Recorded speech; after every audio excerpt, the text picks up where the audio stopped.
Haley, who is 27 years old, has been happily married to her husband, John, for 4 years. The couple enjoys a comfortable and pleasant relationship, cherishing each other's presence in a unique way.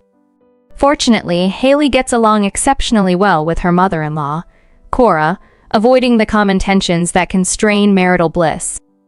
Cora lives by herself since the passing of her husband, Julian, 2 years ago due to illness. Initially, John had proposed they move in with Cora to keep her company after Julian's death. But Haley felt that living together might stress their relationship and compromise the good dynamics they had with Cora. Instead, they decided to buy a house close to Cora, allowing them to maintain their independence while still being supportive. They visit Cora every weekend, a routine that brings joy to everyone involved. Their marriage is stable, but one concern lingers for John's income. Both are employed full-time, however. Haley's job in a web developer not only pays significantly higher, but also recently included a promotion, further increasing her salary. In contrast, John's job at a smaller, underperforming company yields a lower income. Despite John's frugality and hard work, the disparity in their earnings sometimes makes Haley anxious about their future financial stability, especially with potential plans to start a family. One evening, Haley returned home earlier than usual. As she unlocked the door and stepped inside, she overheard John engaged in a phone conversation. Normally, she respects his privacy, but the tone of the conversation caught her attention. As I quietly slipped into the hallway, I overheard John's unsettling conversation. The words struck me like a cold breeze. "Don't worry, Haley doesn't know. I checked my savings, and there's a lot of money saved up now. It's going well with the person you introduced me to, Mom. Yeah, now I just have to decide when I'm going to ask her for a divorce." My heart sank with every word.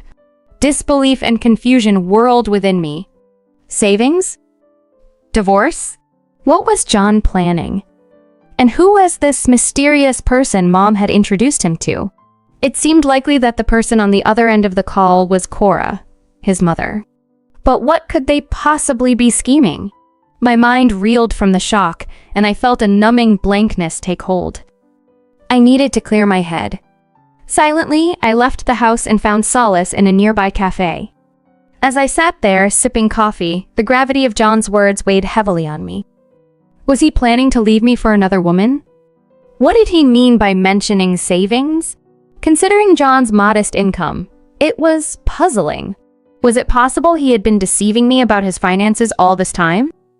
With my thoughts racing, I grabbed a pen and paper to jot down and organize everything swirling in my mind. A troubling hypothesis formed: John and Cora might be colluding to divorce me, and could have been stashing away money as hidden assets, potentially for John's new partner. But this was all conjecture at this point. I decided the next logical step was to hire a detective agency to gather solid evidence and ascertain whether John was indeed being unfaithful. When I returned home, John greeted me with his usual innocent smile and a cheerful welcome home. Despite his seemingly sincere demeanor, the gnawing suspicion made me see him in a new light. His integrity, which I had always taken for granted, now seemed questionable. Weeks later, the detective agency provided their findings. They had uncovered numerous instances of John secretly meeting someone, along with photos of him and his supposed mistress entering a hotel. This was irrefutable proof of his infidelity. Further investigation revealed the hidden savings he had kept from me. This was not easy to uncover, especially since John's payslips showed little room for such savings. This led to another disturbing possibility. Had John been falsifying these payslips all along? The thought lingered uncomfortably. Could John, who I had always considered straightforward, albeit a bit naive, actually be capable of such deception? This revelation forced me to confront the harsh reality that appearances can indeed be deceiving. The possibility that the pay slips had been falsified loomed over me, and I suspected Cora might be involved. Determined to gather concrete proof, I continued to play my part. The usual weekend visit to Cora's was different this time. Her demeanor had shifted noticeably. She was not the warm person I remembered. As we settled in, Cora abruptly asked, "Haley, will you cook for us today? You know I always take care of the meals." I wish you'd try cooking on your own more. Her tone took me by surprise. Oh, okay. It's usually the wife's role to handle the cooking, isn't it? She added with an edge that felt both dismissive and calculated. Despite this, I took it in stride, accepting the challenge to prepare dinner. Using what was available in her kitchen, I cooked several dishes, but as I served them, Cora refused to eat any. Cora, aren't you going to eat? I asked, puzzled. Without a word, she began throwing the dishes into the trash. I can't eat this horrible food, she declared, before pulling out cup noodles and preparing them instead, claiming they were much better. John, witnessing all this, chose to remain silent, avoiding my gaze. It became clear that this was not just about the food. Something deeper was at play. Cora's harsh words and actions seemed designed to provoke me, perhaps to push me toward asking for a divorce. Over the next few hours, Cora's hostility escalated. She directed me to do nearly all the housework, cleaning the bathtub, the toilet, the storage room, and handling the laundry, all while she lounged comfortably, watching TV. If I paused even momentarily, she would snap at me. Understanding their motive to wear me down and drive me to initiate a divorce actually gave me a sense of resilience. Instead of feeling hurt, I found a strange amusement in Cora's attempts to bully me. It seemed her tactics were failing to have the intended effect.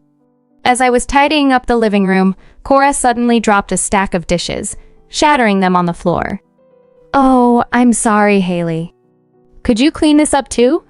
She said, her smirk betraying her satisfaction. Rather than reacting with frustration, I calmly responded, Of course, Cora. Are you injured? I'll grab the brush and clean this up right away. To my surprise, my composed reaction only made Cora more irritable. Her plan to unsettle me wasn't working as she had hoped. Far from breaking my spirit, Cora's deliberate actions, even the sacrifice of her own dishes, only strengthened my resolve and preparedness to handle whatever came next. Cora's attempts to bully me had become increasingly desperate and erratic, as she seemed frustrated by her inability to unsettle me. Her insults grew absurd. You're so annoying, always being too efficient. Try to be more useless. Why are you so obedient? At this point, I was barely holding back my laughter, finding some dark humor in the absurdity of the situation. However, things took a serious turn one evening. After dinner at Cora's house, as I was washing the dishes, Cora approached me with a critical tone. You use too much water, she accused, and suddenly, she slapped me across the cheek. Reacting instinctively, I slapped her back with my soapy hand, causing her to stumble and fall. John immediately rushed her aside, exclaiming, What are you doing? Ignoring him, I left Cora's house in a whirl of emotions and headed straight home. Shortly after, John arrived, furious. What the hell were you thinking, hitting my mom? He demanded. It was Cora who hit me first, I replied calmly. That's because you did something wrong, right? John countered, visibly upset. How can you say that? She just lost her temper, I retorted, feeling the strain of the conversation. I can't do this anymore, I declared, the weight of the ongoing conflict becoming too much. Huh? I'm saying that I can't stay married to someone who defends violence, I explained. John, taken aback, finally said, So you're saying that you want a divorce? That's right. I want a divorce, I affirmed. Fine. Let's get a divorce, I said, reaching into the drawer to pull out pre-prepared divorce papers. What? You already have the divorce papers ready? John was stunned. I knew this was going to happen eventually, I stated calmly. But more importantly, if we're going to discuss the divorce, can you have Cora come over here too? What? Why? Mom has nothing to do with this. The reason for the divorce is because I hit Cora, right? Besides, if we're getting a divorce, we should inform her properly, I argued. John reluctantly agreed and invited Cora over. A little while later, she arrived, glaring at me, her cheeks still red from the altercation. Ignoring her glare, I addressed the situation directly. So, you really want this divorce? I asked. Yeah, I don't mind having the divorce, John replied.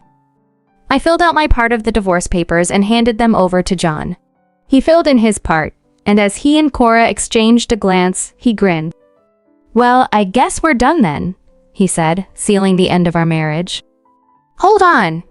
We're not finished yet," I interjected firmly as John prepared to leave. "We still need to discuss alimony and the division of our property." John and Cora looked at me, their expressions a mix of confusion and shock. "What are you talking about?" "Alimony? For what?" John stammered. "For this," I said as I placed a series of photos on the table, clear evidence of John's affair, which I had discreetly obtained along with the divorce papers. As they glanced at the photos, the color drained from their faces. "You've been having an affair, haven't you?" I challenged John. No, this is different," John stuttered, clearly unable to concoct a reasonable explanation on the spot. "You were photographed entering a hotel room with your mistress. I'm pretty sure that qualifies me for alimony, right?" I pressed on, seeing their unease grow. "No way," John replied weakly. "And I know about the hidden savings," I continued, watching as their surprise turned into alarm. "You thought you could get away with forging your payslips?" "What are you talking about?" John's denial was feeble.